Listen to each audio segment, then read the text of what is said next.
SSC CHSL की तैयारी कैसे करें, और मैं ये अपने एक्सपीरियंस से आपको शेयर करने वाला हूँ कि किन बातों का ध्यान रखना है। मैंने 2 बार एसएससी सीएचएसएल का एग्जाम क्रैक किया है। तो चलिए स्टार्ट करते हैं अपना स्ट्रेटजी वीडियो।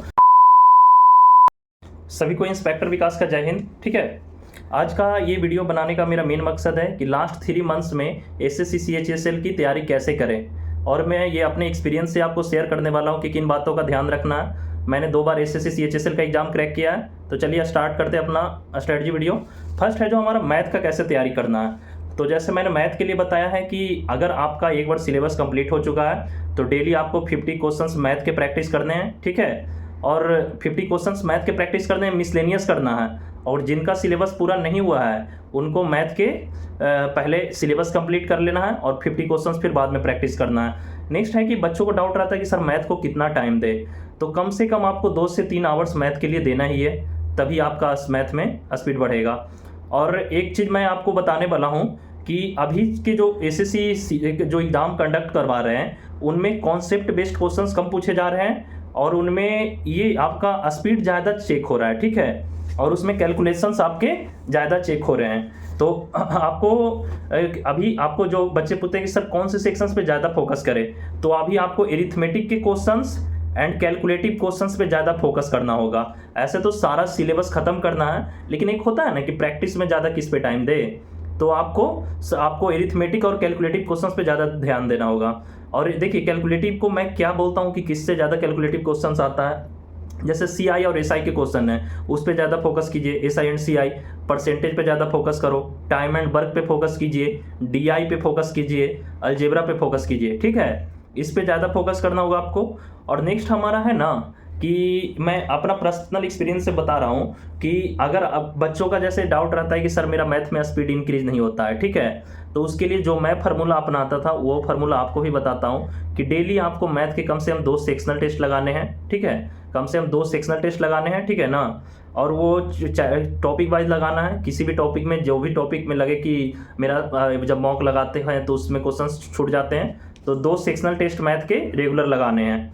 और प्रीवियस ईयर के लिए मैं आपको सजेस्ट करूंगा कि कम से कम एटलीस्ट आप 5 ईयर्स का मैथ का प्रीवियस ईयर सोल्व कर लेना। ऐसे तो आप 22-23 वाले पेपर पे ज़्यादा फोकस करना है, लेकिन मैथ को थोड़ा और पीछे तक ले जाओ, 5 ईयर्स तक का आपको लास्ट 5 ईयर्स तक का प्रीवियस ईयर सोल्व कर लेना है। ठीक है, नेक्स्ट हमारा है कि सर इंग्लिश के लिए बता दीजिए। तो देखिए इंग्लिश के जो 70% के आसपास जो क्वेश्चन होते हैं वो प्रीवियस ईयर ही आते हैं। ठीक है, तो सबसे पहले आपको प्रीवियस ईयर एक बार कंप्लीट कर लेना है। ठीक है ना, प्रीवियस ईयर एक बार आपको कंप्लीट कर लेना है, क्योंकि 70% से ज़्यादा क्वेश्चंस प्रीवियस ईयर आते हैं। और उसमें आपको ज़्यादा फोकस करना है प्रीवियस ईयर पे 2022 और 23 के जो क्वेश्चंस पूछे गए हैं, क्योंकि 21 तक सीएचएसएल ये सब का एग्जाम का पैटर्न सेम था, लेकिन 22-23 से इधर चेंज हुआ है। तो 2022 और 23 में जो प्रीवियस ईयर्स पूछे गए ना उसको आपको ज़्यादा फोकस करना है। ठीक है ना, 22 और 23 के बना लेना है। और प्रीवियस ईयर में बात रही कि सर कहाँ से करें, तो देखो आप तो या तो किरण पब्लिकेशन का बुक ले लो या पिनेकल का ले लो, कोई भी जो भी आपको मन पसंद हो उससे आप कर लीजिए। प्रीवियस ईयर आपको एक बार बना लेना है। और नेक्स्ट हमारा जो प्रॉब्लम होता है कि सबसे ज़्यादा बच्चों को पता है किस में प्रॉब्लम होता है, क्लोज टेस्ट और कॉम्प्रीहेंशन में।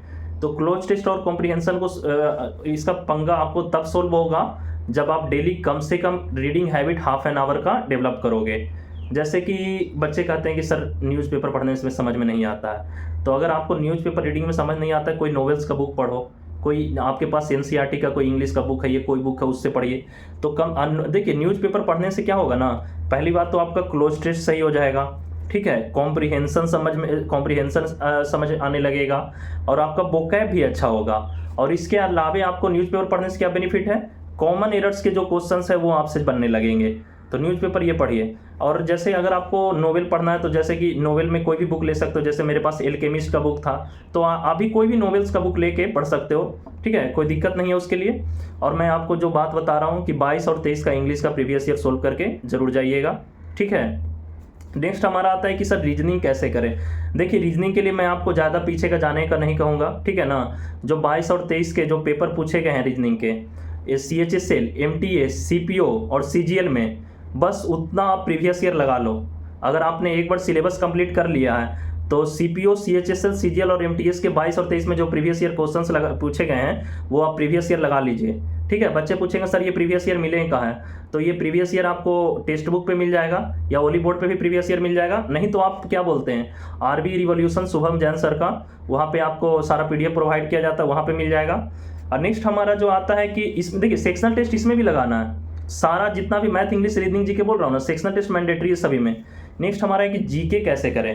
देखो आपका भैया पता है जीके में एक्सपर्ट है, हमेशा 20+ क्वेश्चन सोल्व करते थे आउट ऑफ 25, ठीक है। तो मैंने कैसे इतना एक जीके में नंबर लाता हूँ, क्योंकि मेरे को लूसेंट सब्जेक्टिव और ऑब्जेक्टिव कम से कम 10 बार पूरा पढ़ी है मैंने, मिनिमम 10 टाइम्स पढ़ी है दोनों बुक को।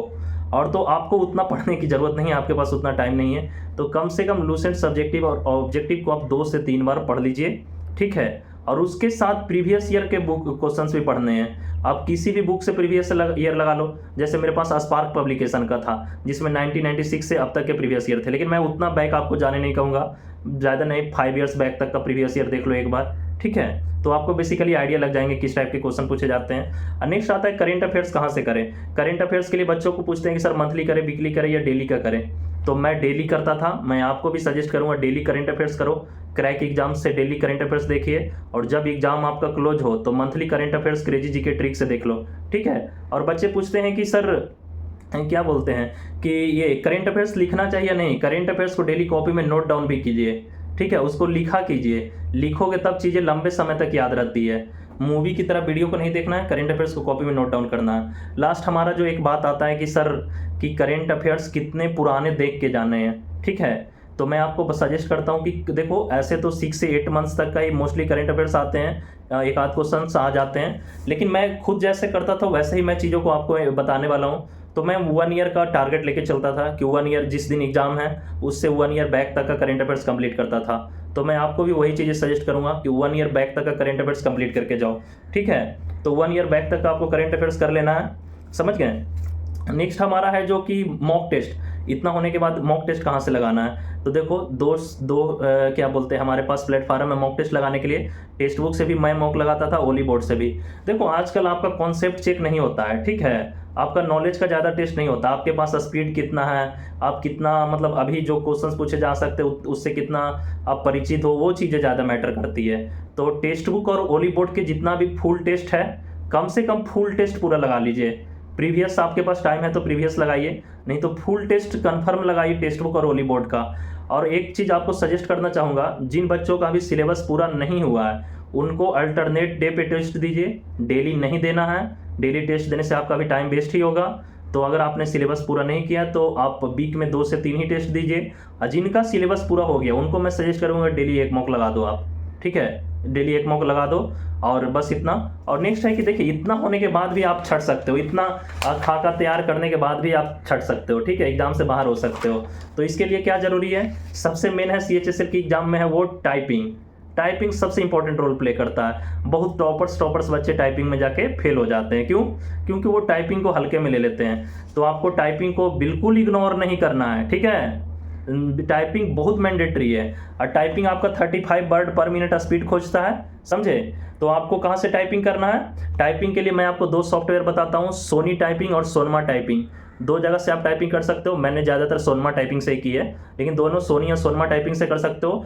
वहाँ से आप टाइपिंग स्पीड कर लो, वहाँ पे आपको स्क्रीन पे रखे रहेंगे, टाइम से लगा देना, 10 मिनट 15 मिनट जितना भी देना हो टाइम लगा के आप टाइपिंग करना। और टाइपिंग स्पीड आपका 35 वर्ड पर मिनट खोजता है, ठीक है। और बच्चों को एक डाउट आता है कि सर टाइपिंग में स्पीड कैसे बढ़ाएं। तो वो टाइपिंग में स्पीड बढ़ाने का मैं एक तरीका बताता हूँ कि पहले आप एरर्स पे कम फोकस करो कि कितने परसेंटेज मेरे एरर हो रहे हैं। तो एरर पे कम फोकस करके आप स्पीड पे फोकस करो, ठीक है। जैसे एकदम टाइपिंग शुरू कर दो, ठीक है ना, टाइपिंग शुरू कर दीजिए और एरर पे कम फोकस करो। एक बार स्पीड हो जाएगा, एरर ऑटोमेटिक धीरे धीरे सुधर जाएगा। तो पहले फोकस क्या करना, स्पीड पे करना है। डेली ½ एन आवर टाइपिंग करना ही है, करना मैंडेटरी है। नहीं करोगे तो सब कुछ सारा करा धरा पे पानी फिर जाएगा। तो टाइपिंग करना है, ठीक है। और एक टाइपिंग के लिए बच्चों को होता है कि सर स्पीड कैसे बढ़ाएं। तो स्पीड बढ़ाने का एक और तरीका मैं बताता हूं। जैसे कि सपोज इस पेज में मैंने कुछ लिख रखा है ना, तो आपको अपने पास ऐसे बुक रख लेना है, ठीक है। MS वर्ड खोल लेना है, ठीक है। MS वर्ड खोल के आप बस इसको देख के यहाँ पे ऐसे टाइप करो, ठीक है, ऐसे टाइपिंग शुरू करो, ठीक है ना। टाइपिंग शुरू कीजिए। इससे क्या है ना कि जब आप कॉपी से टाइपिंग करोगे ना, तो वहाँ पे स्क्रीन पे जब लिखा रहेगा तो वो चीज़ें आपके लिए ईजी हो जाएगी, ठीक है, वो आसान हो जाएगा जब आप ऐसे, जैसे सपोज सोनमा टाइपिंग में मेरा 60 वर्ड पर मिनट स्पीड आता था, लेकिन मैं जब इसको देख के टाइप करता था ओनली 40 वर्ड हो जाता था, तो स्पीड घट जाती थी। तो आपको स्पीड बढ़ाने के लिए मैंने क्या बोला कि आपको एरर्स पे ज़्यादा फोकस नहीं करना है और आपको इससे कॉपी या बुक से टाइपिंग करना है। ठीक है, आज के लिए इतना ही, लेकिन मैं आपसे एक सजेशन करूंगा कि आपको वीडियो अच्छा लगे तो दोस्तों से भी शेयर कीजिएगा और कमेंट में लिखिएगा कि नेक्स्ट वीडियो आप किस एग्जाम पे चाहते हो, किस टॉपिक पे चाहते हो, और अपना जो भी सजेशन हो मुझे आप कमेंट बॉक्स में दे सकते हो। जय हिंद दोस्तों।